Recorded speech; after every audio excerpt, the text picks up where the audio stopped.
അങ്ങനെ ഛത്തീസ്ഗഡിൽ അറസ്റ്റിലായ കന്യാസ്ത്രീകളുടെ കാര്യത്തിൽ കോടതിയിൽ എന്ത് തീരുമാനമുണ്ടാകുമെന്നായിരുന്നു ഏവരും ആകാംക്ഷയോടുകൂടി കാത്തിരുന്നത്. പക്ഷേ കോടതിയും ജാമ്യാപേക്ഷ തള്ളിയിരിക്കുകയാണ്. 10 വർഷം വരെ തടവ് ശിക്ഷ ലഭിക്കാവുന്ന വകുപ്പുകൾ ചുമത്തിയാണ് പോലീസ് FIR ഇട്ടിരിക്കുന്നതും കോടതിയിൽ അത് സമർപ്പിച്ചിരിക്കുന്നതും. അത് സാധൂകരിക്കാൻ കഴിയുന്ന സാഹചര്യ തെളിവുകളടക്കം പോലീസ് സമർപ്പിച്ചുവെന്നാണ് മനസ്സിലാക്കാനായി സാധിച്ചിരിക്കുന്നത്. രാജ്യത്താകമാനം ക്രൈസ്തവ സംഘടനകൾ ഇതിനെതിരെ ശക്തമായ പ്രതിഷേധത്തിന് തയ്യാറെടുക്കുകയാണ്. ലോക്സഭയിലും രാജ്യസഭയിലും അടക്കം MP-മാർ ഇതുമായി ബന്ധപ്പെട്ട് വലിയ പ്രതിഷേധ സമരങ്ങൾക്ക് സാധ്യത തുറക്കുന്നു എന്ന് തന്നെയാണ് മനസ്സിലാക്കാനായി സാധിക്കുന്നത്. എന്തായിരുന്നാലും അടുത്ത ദിവസം സെഷൻസ് കോടതിയെ സമീപിച്ച് കാര്യങ്ങൾ ബോധിപ്പിക്കാനാണ് കന്യാസ്ത്രീമാർ ശ്രദ്ധിക്കുന്നത്. മജിസ്ട്രേറ്റ് കോടതിയാണ് നിലവിൽ ജാമ്യാപേക്ഷ തള്ളിയത്. അതിനെ തുടർന്നാണ് സെഷൻസ് കോടതിയെ സമീപിക്കാനുള്ള നീക്കമുള്ളത്. മതപരിവർത്തനവും മനുഷ്യക്കടത്തുമാണ് കന്യാസ്ത്രീകൾക്ക് മേൽ പോലീസ് ആരോപിച്ചിരിക്കുന്നത്. അതിനെ തുടർന്നാണ് ഇവരുടെ അറസ്റ്റ് രേഖപ്പെടുത്തിയത്. ഗുരുതരമായ വകുപ്പുകൾ ചുമത്തിയത് മൂലം 10 വർഷം വരെ അവർക്ക് ശിക്ഷ ലഭിക്കാവുന്ന സാഹചര്യമുണ്ട്. ഇതുമൂലം തന്നെയാണ് ജാമ്യം ലഭിച്ച് പുറത്തു പോകുന്നതിന് വലിയ തിരിച്ചടിയായി തന്നെ മാറിയത്. സിസ്റ്റർ പ്രീതിയെ 1-ാം പ്രതിയാക്കിയും സിസ്റ്റർ വന്ദനയെ 2-ാം പ്രതിയാക്കിയുമാണ് നിലവിൽ പോലീസ് കേസെടുത്തിരിക്കുന്നത്. ഈ കേസിന് ആസ്പദമായ സംഭവം ശനിയാഴ്ചയാണ് ഛത്തീസ്ഗഡിലെ ദുർഗ് റെയിൽവേ സ്റ്റേഷനിൽ വെച്ച് സംഭവിച്ചത്. മനുഷ്യക്കടത്ത് ആരോപിച്ചാണ് കണ്ണൂർ തലശ്ശേരി ഉദയഗിരി ഇടവകയിൽ നിന്നുള്ള സിസ്റ്റർ വന്ദന ഫ്രാൻസിസ്, അങ്കമാലി ഇളവൂർ ഇടവക സിസ്റ്റർ പ്രീതി മേരി എന്നിവരെ അറസ്റ്റ് ചെയ്തത്. Assisi sisters of Mary Immaculate സന്യാസിനി സമൂഹത്തിലെ അംഗങ്ങൾ കൂടിയാണ് ഇവർ. ഈ പറയുന്ന പ്രവൃത്തി ഒന്നും തന്നെ ഇവർ ചെയ്തിട്ടില്ല എന്നും തങ്ങൾ റെയിൽവേ സ്റ്റേഷനിൽ നിന്നും ആളുകളെ കൂട്ടിക്കൊണ്ടു പോരാനായി എത്തിയവർ മാത്രമാണ്, അല്ലാതെ മറ്റ് സംഭവങ്ങളൊന്നും തന്നെ ഉണ്ടായിട്ടില്ല, ഈ പറയുന്നതുമായി യാതൊരുവിധ ബന്ധവുമില്ല എന്നാണ് ഇവരുമായി ബന്ധപ്പെട്ട വൃത്തങ്ങൾ ചൂണ്ടിക്കാണിക്കുന്നത്. പക്ഷേ ഛത്തീസ്ഗഡ് പോലീസ് മതപരിവർത്തനവും മനുഷ്യക്കടത്തും അടക്കമുള്ള നിരവധി കാര്യങ്ങൾ ഇതിൽ ആരോപിക്കുന്നുണ്ട്. ചിലർ നൽകിയിരിക്കുന്ന മൊഴിയുടെ അടിസ്ഥാനത്തിലാണ് ഇവരെ അറസ്റ്റ് ചെയ്തതെന്നാണ് കോടതിയിൽ വാദിച്ചിരിക്കുന്നത്. നാരായൺപൂർ ജില്ലയിൽ നിന്നുള്ള 3 പെൺകുട്ടികളോടൊപ്പമാണ് ഈ കന്യാസ്ത്രീകൾ സഞ്ചരിച്ചത്.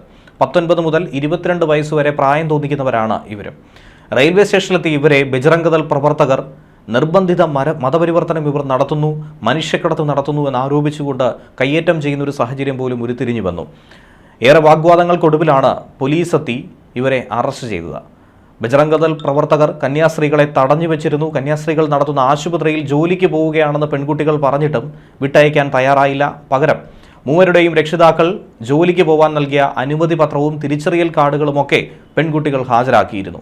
തങ്ങൾ നേരത്തെ തന്നെ ക്രൈസ്തവരാണെന്നും പെൺകുട്ടികൾ എടുത്തു പറഞ്ഞു. പക്ഷേ പോലീസോ ബജ്റംഗ് പ്രവർത്തകരോ ഇതൊന്നും തന്നെ അംഗീകരിച്ചിട്ടില്ല എന്നാണ് പ്രധാനമായും ആരോപിക്കുന്നത്. ക്രൈസ്തവ സമൂഹവുമായി ഏറ്റവും അടുത്ത് നിൽക്കാനായി ദേശീയ തലത്തിൽ BJP ശ്രമം നടത്തുമ്പോഴാണ് BJPക്ക് തന്നെ രാജ്യത്താകമാനം വലിയ തോതിൽ തിരിച്ചടിയാകുന്നത്. പ്രത്യേകിച്ച് കേരളത്തിൽ വലിയ തോതിൽ തിരിച്ചടിയാകുന്ന രീതിയിൽ ഈ ഒരു വിഷയം മാറുന്നത്. ഒരു രാഷ്ട്രീയ ആയുധമാക്കി ഇതിനെ പ്രതിപക്ഷം എടുത്ത് പ്രയോഗിക്കുന്നു എന്ന ഭയം BJPയുടെ സംസ്ഥാന ഘടകത്തിനുണ്ട്. ഇത് ഇതിനോടകം തന്നെ ദേശീയ നേതൃത്വത്തെ അറിയിച്ചിട്ടുണ്ട്. സംസ്ഥാന നിലപാട് തന്നെ, സംസ്ഥാനത്ത് മറ്റ് രാഷ്ട്രീയ കക്ഷികൾ എടുക്കുന്ന അതേ നിലപാട് തന്നെയാണ് ഈ സിസ്റ്റർമാർ പുറത്തു വരണമെന്ന ആവശ്യം തന്നെയാണ് സംസ്ഥാന ഘടകവും BJP ഇതിനോടകം തന്നെ മുന്നോട്ട് വെച്ചിട്ടുള്ളത്. അതുമായി ബന്ധപ്പെട്ട ഇടപെടൽ നടത്താനായി അനൂപ് ആന്റണി അടക്കം ഛത്തീസ്ഗഡിലേക്ക് അയച്ചിരുന്നു. ഇതിന് പുറകെ UDF MP-മാരുടെ സംഘം ഛത്തീസ്ഗഡിലെത്തുകയും ഇവരെ നേരിട്ട് കണ്ട് കാര്യങ്ങൾ തിരക്കുകയും ചെയ്തിരുന്നു. കഴിഞ്ഞ ദിവസം ലോക്സഭയിൽ വെച്ച് കേരളത്തിലെ പ്രതിപക്ഷ MP-മാർ ശക്തമായി തന്നെ ഇതിനെതിരെ പ്രതിഷേധിച്ചിട്ടുണ്ടായിരുന്നു. മുദ്രാവാക്യം വിളികളും പ്ലക്കാർഡും ഉയർത്തിയായിരുന്നു പ്രതിഷേധം അറിയിച്ചത്. ആദ്യം കേരളത്തിൽ നിന്നുള്ള MP-മാർ ഛത്തീസ്ഗഡിലെത്തിയപ്പോൾ ജയിലിൽ പ്രവേശിക്കാനുള്ള അനുമതി കൊടുത്തിരുന്നില്ല. പക്ഷേ പിന്നീട് അവർക്ക് അനുമതി കിട്ടുകയായിരുന്നു. അതനുസരിച്ച് കന്യാസ്ത്രീകളെ നേരിട്ട് കണ്ടു. MP-മാരുടെ സംഘത്തോട് തങ്ങൾ അനുഭവിച്ച ബുദ്ധിമുട്ടുകൾ തുറന്നു പറഞ്ഞു. ബജ്റംഗ് പ്രവർത്തകർ വളരെ മോശകരമായ ഭാഷയിലാണ് തങ്ങളോട് സംസാരിച്ചതെന്നും തങ്ങളെ ഭീഷണിപ്പെടുത്തിയെന്നും അസഭ്യവർഷം ചൊരിഞ്ഞുവെന്നുമാണ് MP-മാരോട് കന്യാസ്ത്രീകൾ പറഞ്ഞത്.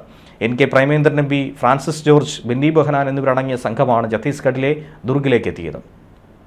അവർക്കൊപ്പം സിസ്റ്റർ പ്രീതി മേരിയുടെ സഹോദരനും ഉണ്ടായിരുന്നു. എന്നാൽ ജയിലിലേക്കുള്ള പ്രവേശനം അവർക്ക് നിഷേധിച്ചു. അതിനെ തുടർന്ന് MP-മാർ കനത്ത പ്രതിഷേധം നടത്തി. ഏറ്റവും ഒടുവിൽ അനുമതി നൽകേണ്ടി വന്നു. ഛത്തീസ്ഗഡ് മുൻ മുഖ്യമന്ത്രി ഭൂപേഷ് ബാഗൽ ഇടപെട്ടതോടെയാണ് MP-മാർക്ക് ഈ അനുമതി കിട്ടിയത്. നിർബന്ധിത മതപരിവർത്തനവും മനുഷ്യക്കടത്തും ആരോപിച്ചുകൊണ്ടുള്ള ഈ അറസ്റ്റിൽ കന്യാസ്ത്രീകൾക്കൊപ്പം വന്ന പെൺകുട്ടി ഇപ്പോൾ പ്രതികരിക്കുന്നുണ്ട്. കന്യാസ്ത്രീകൾക്കൊപ്പം പോകുന്നത് വീട്ടുകാരെ അറിയിച്ചു തന്നെയാണ്. ഒരിക്കലും ഇതൊരു മനുഷ്യക്കടത്തല്ല, തങ്ങളെ നിർബന്ധപൂർവ്വം വിളിച്ചു കൊണ്ടുപോയതല്ല, തങ്ങളുടെ മതം മാറ്റിയിട്ടുള്ളതല്ല, നേരത്തെ തന്നെ തങ്ങൾ ക്രിസ്തുമത വിശ്വാസികളാണ്, അതിൽ യാതൊരുവിധ വ്യത്യാസവും ഇപ്പോഴും സംഭവിച്ചിട്ടില്ല എന്നാണ് പെൺകുട്ടികൾ പറയുന്നത്. ബജ്റംഗ് ദൾ മുന്നോട്ട് വെച്ചിരിക്കുന്ന ആരോപണങ്ങളെ പൂർണ്ണമായും തള്ളിക്കളയുകയാണ്. പ്രാദേശിക മാധ്യമത്തിന് കൊടുത്ത അഭിമുഖത്തിലാണ് ഇത് പറഞ്ഞിരിക്കുന്നത്. ആ ദൃശ്യങ്ങൾ വൈറലായി തന്നെ ഇപ്പോൾ പ്രചരിക്കുന്നുണ്ട്. അങ്ങനെയെങ്കിൽ എന്തിന്, ആരുടെ ഒത്താശയോടുകൂടിയാണ് പോലീസ് ഈ അറസ്റ്റ് നടത്തിയിരിക്കുന്നതെന്നാണ് ചൂണ്ടിക്കാണിക്കുന്നത്. മാതാപിതാക്കളുടെ അനുമതിയോടെ പെൺകുട്ടികൾ കന്യാസ്ത്രീകൾക്കൊപ്പം ആഗ്രയിലേക്ക് ജോലിക്കായി പോയെന്നാണ് ബന്ധുക്കൾ പറയുന്നത്. ഒരിക്കലും നിർബന്ധിച്ചിട്ടില്ല. 5 വർഷങ്ങളായി ക്രൈസ്തവ വിശ്വാസികളായി തുടരുകയാണ് കുടുംബം. കന്യാസ്ത്രീകളെ അതുകൊണ്ട് വളരെ വേഗത്തിൽ മോചിപ്പിക്കണമെന്നാണ് നാരായൺപൂരിൽ നിന്നുള്ള പെൺകുട്ടിയുടെ സഹോദരി പറയുന്നത്. കന്യാസ്ത്രീകൾ നേഴ്സിംഗ് ജോലിക്കായി തൻ്റെ സഹോദരിയെ കൊണ്ടുപോയി എന്നാണ് മറ്റൊരു പെൺകുട്ടിയുടെ മൂത്ത സഹോദരി പറയുന്നത്. മാതാപിതാക്കൾ നഷ്ടപ്പെട്ടവരാണ് തങ്ങൾ. കന്യാസ്ത്രീകളുടെ കൂടെ ഞാനും ആ സ്ഥാപനത്തിൽ ലക്നൌവിൽ ജോലി നോക്കിയിരുന്നു. തൻ്റെ സഹോദരിക്കും അതുപോലെ തന്നെ സ്വയം പര്യാപ്തത നേടാൻ കഴിയുമെന്ന് വിശ്വസിച്ചാണ്, അവളുടെ പൂർണ്ണ സമ്മതത്തോടെയാണ് അവർക്കൊപ്പം അയച്ചതെന്നാണ് അറസ്റ്റിലായ സുഗ്മാൻ മാണ്ഡവിയെയും കുടുക്കിയതായി ചൂണ്ടിക്കാണിക്കുന്നത്. സഹോദരിമാരെ മാണ്ഡവിക്കൊപ്പം അയച്ചുവെന്നാണ് അവർ പറയുന്നത്. മാതാപിതാക്കളുടെ അനുമതിയോടെ വീട്ടുജോലിക്കായി എത്തിയ പെൺകുട്ടികളെ, അതുപോലെ ബന്ധുവിനെ കൂട്ടാനെത്തിയ കന്യാസ്ത്രീകളെയും വെള്ളിയാഴ്ച പകൽ സമയം ഏകദേശം ഒരു 8:30 ബജ്റംഗ് ദൾ പ്രവർത്തകർ ട്രെയിൻ തടഞ്ഞതോടെ ഈ സംഭവങ്ങൾ ഉണ്ടായത്. ആദ്യം TTE അറിയിച്ചതിനെ അനുസരിച്ചാണ് ബജ്റംഗ് ദൾ പ്രവർത്തകർ റെയിൽവേ സ്റ്റേഷനിലെത്തി ആൾക്കൂട്ട വിചാരണ നടത്തിയത്. കന്യാസ്ത്രീകൾ ക്രൂരമായ അതിക്രമത്തിന് ഇരയായി വിധേയരായി ഇത്തരത്തിലുള്ള അസഭ്യവർഷം ഏറ്റുവാങ്ങേണ്ടി വന്നു എന്നുകൂടിയാണ് ആരോപിച്ചിരിക്കുന്നത്. എത്രയൊക്കെ തങ്ങളുടെ വാദം വിവരിക്കാനായി ശ്രമിച്ചിട്ടും ഇവരൊന്നും തന്നെ ചെവിക്കൊണ്ടിട്ടില്ല. മാതാപിതാക്കളുടെ സമ്മതപത്രം അടക്കം എടുത്ത് കാണിച്ചിട്ട് പോലും അത് അംഗീകരിച്ചില്ല. ബജ്റംഗ് ദൾ പ്രവർത്തകർ തന്നെയാണ് കന്യാസ്ത്രീകളെ പോലീസ് സ്റ്റേഷനിലേക്ക് എത്തിച്ചത്. അവർക്കെതിരെ 10 വർഷം വരെ തടവ് ശിക്ഷ കിട്ടാവുന്ന വകുപ്പ് ചുമത്തിയാണ് ഇപ്പോൾ മുന്നോട്ട് നീങ്ങുന്നത്. നിർബന്ധിത പരിവർത്തനം, ഛത്തീസ്ഗഡ് മതസ്വാതന്ത്ര്യ നിയമമനുസരിച്ച് 4-ാം വകുപ്പ്, മനുഷ്യക്കടത്ത്, ഭാരതീയ ന്യായ സംഹിതയിലെ 143-ാം വകുപ്പ്, രാജ്യവിരുദ്ധ പ്രവർത്തനം, BNS-ലെ 152-ാം വകുപ്പ് തുടങ്ങിയ ഗുരുതര വകുപ്പാണ് ഇത്തരത്തിൽ ചുമത്തിയിരിക്കുന്നത്. ആദ്യ FIR-ൽ പോലീസ് നിർബന്ധിത മതപരിവർത്തനം കുറ്റം ചുമത്തിയിരുന്നില്ല.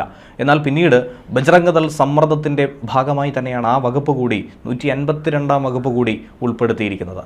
മനുഷ്യക്കടത്തിനും മതപരിവർത്തനത്തിനും ശ്രമിച്ചുവെന്ന് പറഞ്ഞാൽ ജാമ്യം പോലും കിട്ടാത്ത വകുപ്പായി അത് മാറും. അതീവ ഗുരുതര സ്വഭാവമുള്ള ഒരു കേസ് തന്നെയാണ്. അതുതന്നെയാണ് ഛത്തീസ്ഗഡ് മുഖ്യമന്ത്രിയും വിഷ്ണുദേവ് സായിയുടെ പ്രതികരണവും. വിഷയത്തിൽ നാളെ വിവിധ സഭകൾ ചേർന്ന് പ്രതിഷേധം രാജ്യത്തെമ്പാടും സംഘടിപ്പിക്കാൻ ഒരുങ്ങുന്നുണ്ട്. ഇതിനോടൊക്കെ തന്നെ മതപുരോഹിതന്മാർ ഒരുപാട് പേർ പ്രതിഷേധവുമായി രംഗത്തെത്തിയിട്ടുണ്ട്. തങ്ങളുടെ നിലപാട് അറിയിച്ചിട്ടുണ്ട്. വളരെ വേഗത്തിൽ ഇത് പരിഹരിക്കണമെന്ന് ആവശ്യപ്പെട്ടിട്ടുണ്ട്. ദേശീയ തലത്തിലടക്കം വലിയ അലയൊലികൾക്ക് ഇത് കാരണമായി മാറുകയാണ്.